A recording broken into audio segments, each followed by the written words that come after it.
you said it and I'm like, we need to talk about this. How do you teach an intake specialist to have and retain control of the call? And the reason that I ask this is because I think that their ability to remain in control of the conversation kind of taps into authority, and that authority of like how they perceive the firm and how they perceive them to be experts.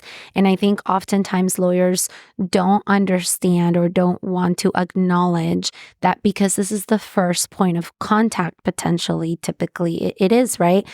They are the firm in that moment. So if they are not friendly and empathetic and are come across as an expert and passionate and with purpose, that means that their firm and everything that the lawyer stands for isn't coming across. Yeah, absolutely. They really are the first impression. Yeah. And they're going to be measured based on what the firm or what the potential client thought about the firm versus what they actually experienced, right, when they're on that call with the intake specialist. So how an intake specialist can maintain control of the call is to guide the caller or the prospect, right, in whatever format throughout the entire call. That's setting an agenda, having empathy. But, and this is something I'll share, I hope everyone uses this, but you can tailor it to your firm. So we teach intake specialists something called the Imago dialogue. And I could be mispronouncing that second or messing up that second part, but it's the Imago dialogue.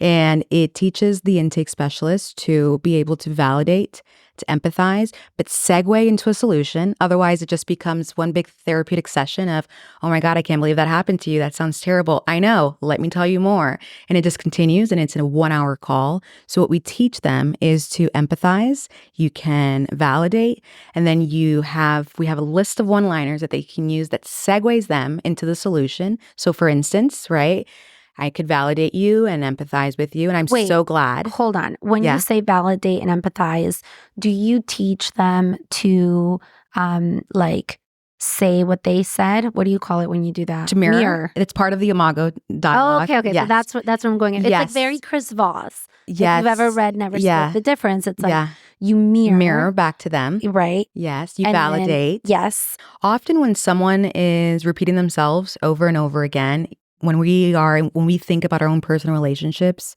where we might have a disagreement and we're just kind of going in circles, it's because we think that the other person isn't listening to us. Right.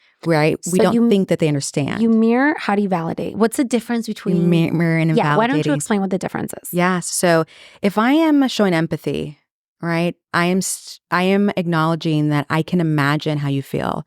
I can imagine that you feel frustrated dealing with this unexpected event in your life. Yeah, it sounds like this was very frustrating. Yes. So that is more of an understanding, right? We can put ourselves in their shoes. Whereas validating doesn't necessarily mean that you agree with them, right? It just means that it makes sense.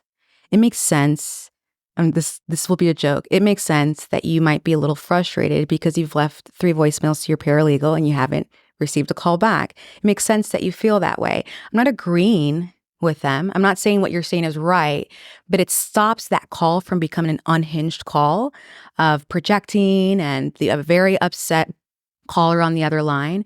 So by just letting them know that based on what you believe, it makes sense that you would feel this way. Right. That person feels heard, and it allows you to validate someone that possibly is wrong.